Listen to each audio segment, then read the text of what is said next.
If you want to really see something that's said, take a look at what happened.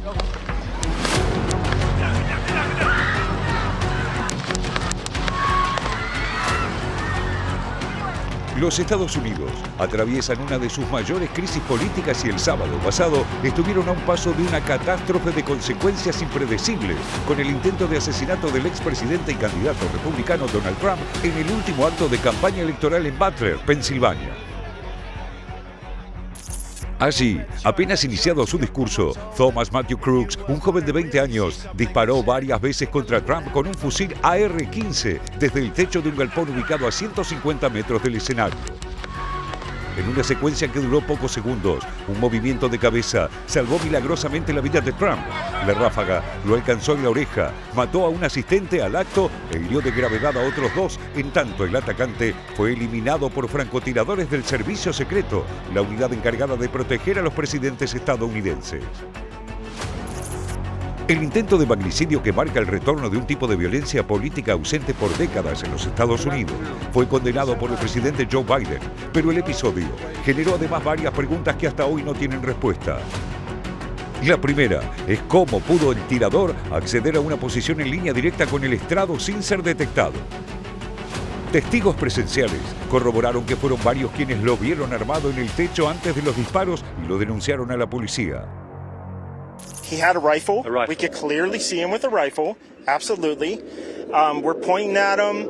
The police are down there running around on the ground. We're like, hey, man, there's a guy on the roof with a rifle. And the police were like, huh, what? You know, like they didn't know what was going on. You know, we're like, hey, right here on the roof. We can see him from right here. We see him. You know, he's crawling. And next thing you know, I'm thinking to myself, why is Trump still speaking? Why have they not pulled him off the stage? También se supo que miembros del Servicio Secreto lo detectaron midiendo la distancia al escenario con un telémetro láser, pero no fue detenido.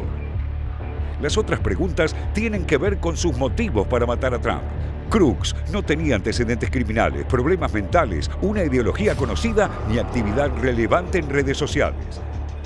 Los numerosos interrogantes y puntos oscuros del atentado produjeron al instante teorías conspirativas opuestas, presentando los hechos como un intento de la administración Biden para sacar de carrera a Trump, o, a la inversa, un autoatentado para fortalecer sus chances electorales, en ambos casos con la connivencia del aparato de seguridad.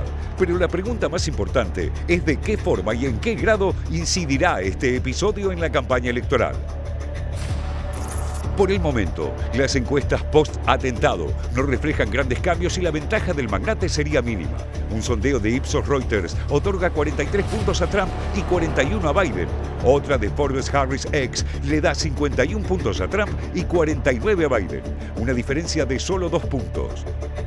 So there's still a lot to be known about the accused shooter and who they are and what their motives are, but a very close, highly contested election that was already a big issue that's only going to become more rabid, and so now the next several months until the election in November are going to get that much more sensitive and everyone's going to be on pins and needles until the actual election happens and the votes are counted. El presidente, en tanto, debió suspender sus recorridas electorales y pausar momentáneamente sus críticas a Trump.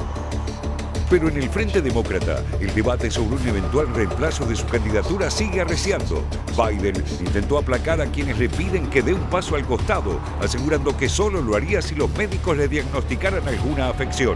Simultáneamente, se supo que contrajo COVID y el expresidente Barack Obama, que hasta ahora lo había respaldado, se sumó a las voces que le piden que reconsidere su postulación. We knew this was going to be a close race from the moment he announced. The idea that we are in a situation where, if you look at all the polling data shows a lot of different things, but there's no wide gap between us. It's essentially a toss-up race. And I think one of the arguments that get made, you have the most successful presidency of any president in modern history, maybe since Franklin Roosevelt. Why don't you just decide to rest on those laurels? And the answer is because the job's not finished. Ladies and gentlemen, Please welcome the next president of the United States. En el bando republicano, Trump sorprendió al anunciar como compañero de fórmula a J.D. Vance, un senador por Ohio de 39 años, auténtico blue collar, escritor de éxito y ex crítico del magnate, dejando de lado a otras figuras prominentes del partido que se alineó totalmente detrás del expresidente. President Trump's vision is so simple and yet so powerful. We're done, ladies and gentlemen, catering to Wall Street. We'll commit to the working man. We're done importing foreign labor. We're going to fight for American citizens and their good jobs and their good wages. Ambos fueron formalmente nominados como candidatos en la Convención Nacional Republicana de Milwaukee, Wisconsin, donde Trump tuvo un recibimiento épico y mostró que la tónica electoral será a partir de ahora cuasi religiosa, apoyado en su providencial supervivencia al atentado y presentándose como la única figura capaz de unir al país. In an age when our politics too often divide us, now is the time to remember that we are all fellow citizens. We are one nation under God, indivisible, with liberty and justice for all.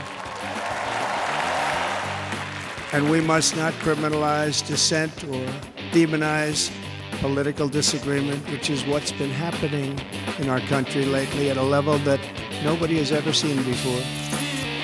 Pero todo indica que las tensiones electorales y retóricas van a recrudecer en los próximos meses, que serán vertiginosos. Con Vance, Trump incorpora un atractivo para votantes jóvenes y se espera que el candidato a vicepresidente se ocupe de las estrategias más agresivas de la campaña frente a un Biden debilitado y en duda. Un final abierto y un juego a todo o nada.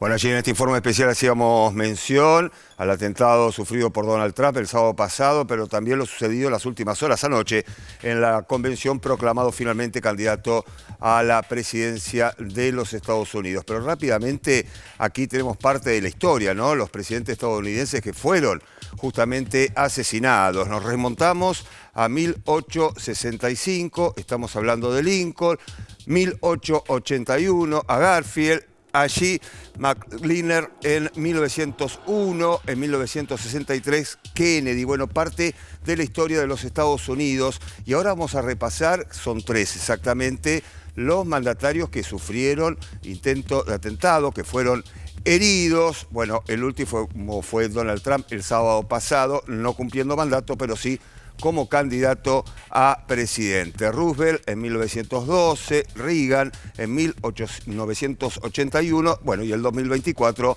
Donald Trump como candidato, decíamos, el sábado pasado. Bueno, hasta aquí un poco de la historia de los Estados Unidos, de los mandatarios asesinados y de los presidentes, y en el caso de Donald Trump, candidato, que sufrieron un atentado y fueron heridos. Pero rápidamente también es importante empezar a analizar el perfil de quien estará acompañando en la fórmula como candidato a vicepresidente a Donald Trump. A ver, Leticia, rápidamente, aquí tenemos la edad, 39 años, muy joven. No es un dato menor cuando hablamos no, para nada. Trump tiene 78 años y Correcto. Biden 81, es muy joven. Origen, nació en una familia de clase trabajadora de Middleton, Ohio. Esto es un dato clave, lo vamos a contar ahora en unos minutos. Sí. Cuando hablemos de sus memorias, él cuenta justamente que su padre es un padre ausente, que su madre era adicta a las drogas, al alcohol, una historia muy difícil. Cuenta que se crió con su abuela demócrata, que tenía más de 10 armas en su casa. Esto parte de, bueno, de lo que vamos a contar ahora cuando hablemos de las memorias. Educación, es abogado, graduado en la Yale Law School. Servicio militar, esto también es clave. Cuerpo fue un ex marín, estuvo 6 meses en Irak como periodista militar. Y acá, Pablo, a esto quería llegar. Bueno, lo que vos hacías mención, ¿no? Este punto es importante, ¿eh? Son básicamente sus memorias, es decir, cuenta su historia. El libro termina siendo un bestseller y se lleva incluso al cine, porque es interesante y creo que habla esto mucho de por qué lo elige Trump Trump como vicepresidente? Bueno, por un lado porque habla de lo que por ahí podría llamarse o llaman generalmente como meritocracia. Esto que contábamos venía de ciertas particularidades muy complejas, termina estudiando, bueno, se recibe de abogado. Pero sobre todo por justamente venir de una zona característica de los trabajadores, cuando se hace mucha referencia al apoyo que recibió Trump, de ese trabajador blanco, industrial. También podríamos hablar de los agrícolas que vieron o que desde hacía años veían una situación mucho más compleja, esta idea que se hablaba en su momento de las fábricas que se iban de Estados Unidos. Bueno, también a veces entra un poco la cuestión migratoria, por eso es relevante, digamos, la figura justamente de Vance de representar a gran parte de los seguidores de Donald Trump. De hecho, lo llaman al libro este como una especie de Biblia cuando ganó Trump. Lo que se comentaba era que muchos periodistas lo compraban para leerlo, para entender justamente al votante del exmandatario republicano. Y acá la experiencia política, ¿no? Exacto, senador por Ohio desde 2023, o sea, es muy reciente. Y para finalizar, ideología conservador nacionalista. Acá destacar al menos dos cosas. Bueno, por ejemplo, en lo que tiene que ver con el aborto, él se declara como pro vida, tiene la postura que tomó Trump de decir, bueno, son los estados los que tienen que decidir después de lo que pasó de la caída del fallo Roe versus Wade que permitía el aborto. Esta es un poco la postura. Y otra cuestión a destacar tiene que ver con Ucrania, ¿no? Porque muchos nos preguntamos qué va a pasar con un posible nuevo gobierno de Donald Trump en la política exterior. Bueno, el senador lo que sostiene o se opone al envío de mayor financiamiento y armas en la guerra en Ucrania. Así que esto, por supuesto, es un dato muy relevante del perfil o parte del perfil de quien ahora ya es el candidato a vicepresidente. Leticia, una política exterior que forma parte de la campaña, ¿eh? Lo hemos dicho durante varias oportunidades, lo hemos analizado, la importancia de la política exterior, que si bien seguramente la mayoría de los estadounidenses están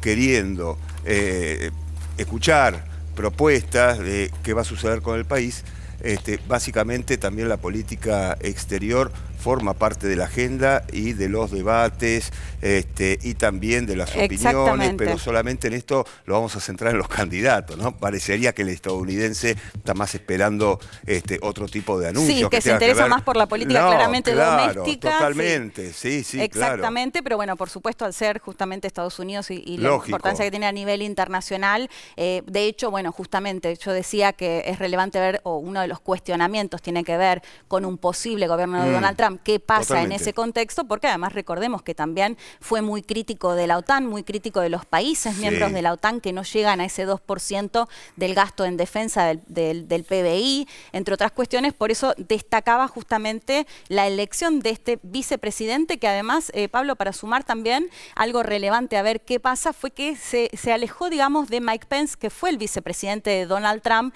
muy cuestionado y termina peleado con Trump, porque básicamente le había pedido que firme el acta de reconocer los votos cuando Trump denunciaba fraude, algo que volvió a hacerlo ahora en la convención. Y lo que dijo el vicepresidente Vance es, bueno, yo habría actuado de otra forma si hubiese sido el vicepresidente, ¿no? Planteando un poco o buscando plantarse como alguien leal a Trump, después de que igual lo había cuestionado en más de una ocasión.